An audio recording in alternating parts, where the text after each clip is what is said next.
Que privilégio poder compartilhar com você a palavra de Deus, viva, eficaz, poderosa e inerrante. Quando você escuta a palavra de Deus sendo proclamada com fidelidade, é a própria voz de Deus que você escuta. Hoje eu quero falar para você o que Deus requer do seu povo. E vamos basear esta mensagem em 2 Crônicas, capítulo 7, versículo 14. Vamos ouvir a leitura deste texto. Se o meu povo, que se chama pelo meu nome, se humilhar e orar e me buscar e se converter dos seus maus caminhos, então eu ouvirei dos céus, perdoarei os seus pecados e sararei a sua terra. O Deus a quem servimos, o Deus Todo-Poderoso, o único Deus vivo e verdadeiro, o Deus autoexistente, infinito, imenso, eterno e imutável, o Deus onipotente, onipresente, onisciente, transcendente e soberano, o Deus Pai, o Deus Filho, o Deus Espírito Santo é o Deus da aliança. Ele promete bênçãos aos que lhe obedecem e também mostra os riscos e perigos das maldições sobrevindas aos que lhe desobedecem. Salomão está consagrando e dedicando o templo à adoração ao nome de Deus, ao culto divino. Quando o Senhor aparece para ele e diz assim: se o meu povo, que se chama pelo meu nome, se humilhar e orar e me buscar, e se converter dos seus maus caminhos, então eu ouvirei dos céus, perdoarei os seus pecados e sararei a sua terra. Isto em virtude de o povo se desobedecer, sofrer as sanções e consequências de seu pecado. A seca, a guerra, a fome, a perseguição.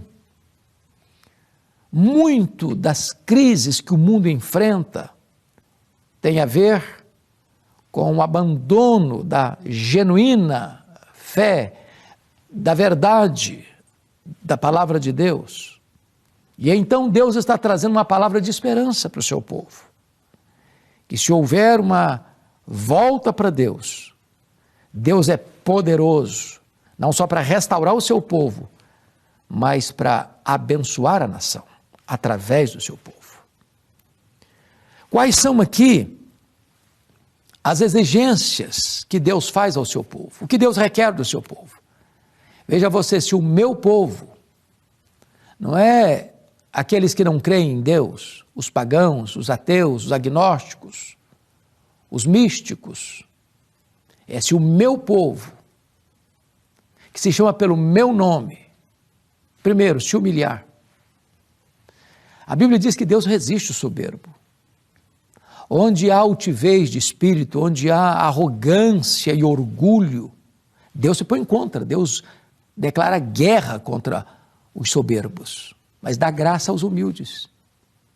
Quanta soberba, quanta arrogância, quanta tolice de homens achando que pela posição que ocupam na igreja, na denominação, em cargos de liderança, ou às vezes o próprio crente lá sentado no banco, tem um coração altivo.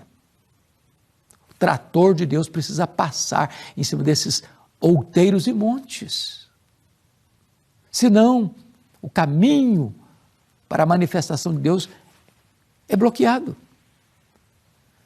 Se o meu povo, que se chama pelo meu nome, se humilhar e orar, veja você, falta oração, há uma escassez de oração, as pessoas estão ocupadas demais para se ocuparem com Deus.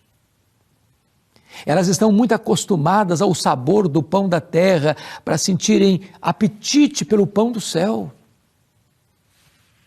As pessoas têm tempo para uma festa, para um churrasco, para o futebol, para a política, para todos os assuntos da agenda humana, mas elas não encontram tempo para estarem a sós com Deus, para buscarem a Deus em oração. Quando a oração é esta ferramenta tão importante para que a igreja se conecte com o Deus Todo-Poderoso.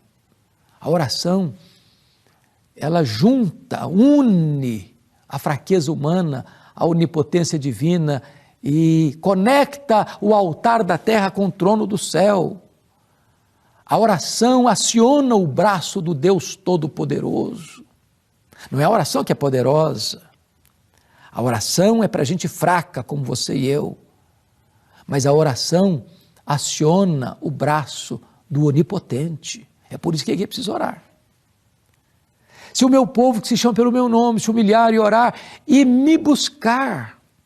Vejam vocês que às vezes até oração, mas uma oração egoísta, uma oração antropocêntrica, uma oração pedindo coisas e mais coisas, porque muitas vezes a ênfase da igreja é num culto antropocêntrico, é numa prática cristã antropocêntrica, tudo gira em torno do homem. Parece que não é mais a vontade de Deus que deva ser feita na terra, mas é a vontade do homem que tem que prevalecer no céu. Não, oração é sede de Deus, é intimidade com Deus, é comunhão com Deus, é deleite em Deus, é prazer em Deus. Não é que você vai orar para alcançar coisas, eu quero isso, eu quero aquilo outro. Parece que Deus é um despachante celestial. Não, oração é você entrar na sua sala, no seu quarto, fechar a sua porta, sem holofotes, sem propaganda, sem auditório, sem testemunhas presentes, mas lá no seu quarto em secreto, o seu pai que vê você em secreto, recompensa você e você tem o seu coração totalmente tomado pelo deleite do céu, pelo prazer da intimidade com Deus. Se o meu povo buscar a minha face. Mas agora o texto diz, se o meu povo se converter de seus maus caminhos, pecados, mazelas, iniquidades, impureza, desonestidade, maledicência, disputas, querelas, brigas, ciúmes, invejas, malquerenças, desvios, tantas coisas, que vão se aninhando, vão grudando como fuligem, pecados que vão sedimentando na alma e já não mais traz angústia. É preciso fazer uma faxina, é preciso dragar os porões, é preciso trazer à luz o que está lá enraizado, escondido, para que haja cura, para que haja perdão, para que haja restauração, para que haja renovo, para que haja reavivamento. Se converter de seus maus caminhos. Isso é o que Deus requer. Mas aqui é uma promessa de Deus. E agora o texto começa a tratar desta promessa de Deus. Então, veja que é o Deus da aliança. Ele tem bênçãos para dar e traz o alerta do juízo, se houver desobediência. Mas mesmo num tempo de crise, de apostasia, de calamidade, de sofrimento, se o povo de Deus se humilhar, então Deus vai fazer promessas. Então, olha o que está escrito no versículo 14. Então, eu ouvirei dos céus. Os ouvidos de Deus não estão moucos, fechados. Não há um tampão no ouvido de Deus. O pecado faz separação entre nós e o nosso Deus. Mas quando a igreja se arrepende, quando a igreja se volta para Deus, quando há quebrantamento, quando há oração, quando há arrependimento, quando há abandono do pecado, então Deus ouve, Deus vê, Deus desce, Deus intervém, Deus vira a mesa da história, Deus transforma a calamidade em bênção, Deus transforma deserto em oásis, Deus transforma os lugares secos da terra em mananciais, Deus transforma a crise em tempos de oportunidade, de avivamento. Eu ouvirei dos céus. Mas tem mais, veja você comigo, eu ouvirei dos céus e perdoarei os seus pecados. Perdoarei os seus pecados.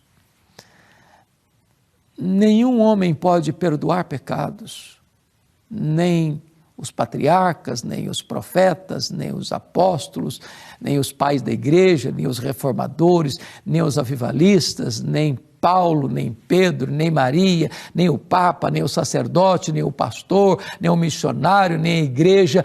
Perdoar pecados, só Deus tem poder para fazer isso.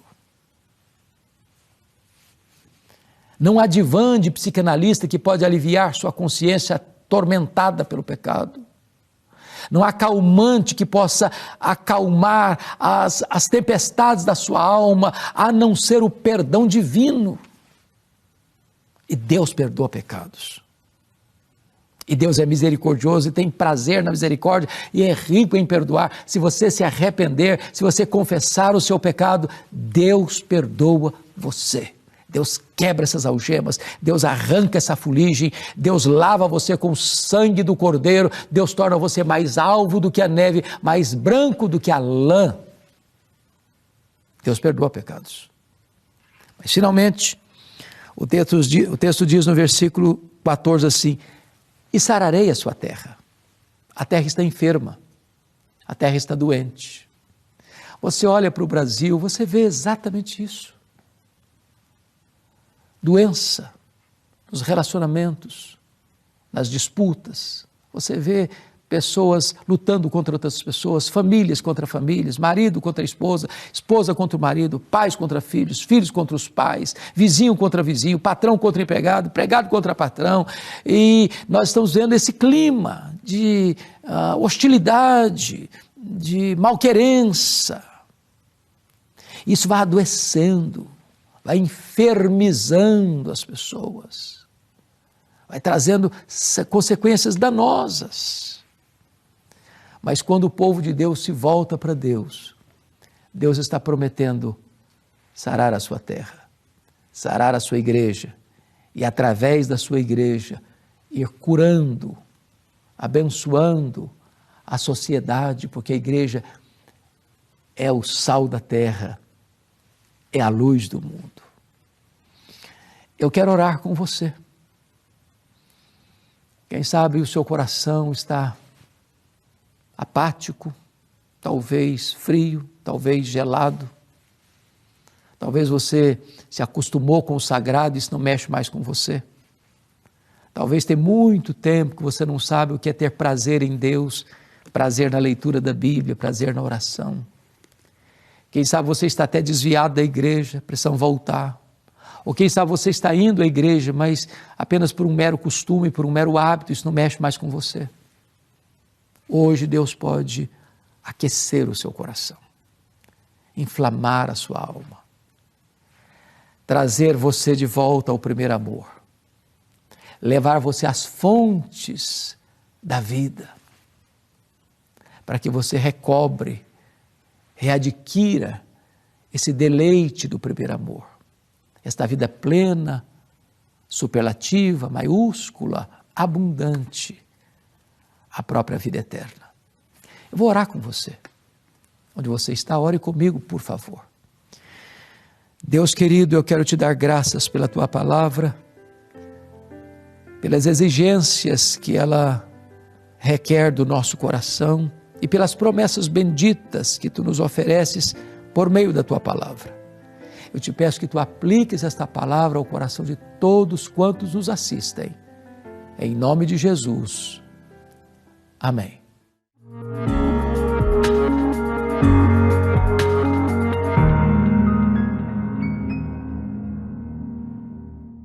Chegamos ao final de mais um Verdade e Vida, programa da Igreja Presbiteriana do Brasil.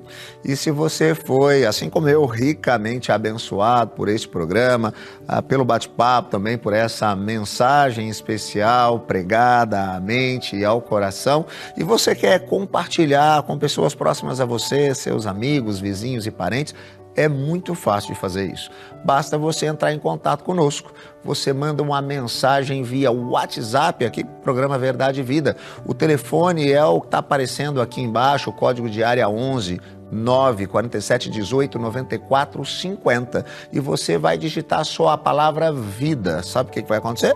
Você vai receber aí no seu telefone, na sua casa, o programa de hoje, e você vai poder compartilhar com quem você quiser para você abençoar também a vida dessa pessoa. Se você quer conhecer um pouquinho mais sobre a Igreja Presbiteriana do Brasil, nos procure nas redes sociais, sempre procurando @IPBOficial. Nós vamos terminando o nosso programa de hoje, mas semana que vem estaremos de volta, neste mesmo horário, neste mesmo canal, trazendo as mesmas verdades do Evangelho, que são capazes de libertar, de fazer novas todas as coisas, trazer um novo sentido e significado para a sua vida, para a sua história. E eu tenho certeza que você se sentirá, então, cuidado e abençoado pela palavra do Senhor. Até semana que vem.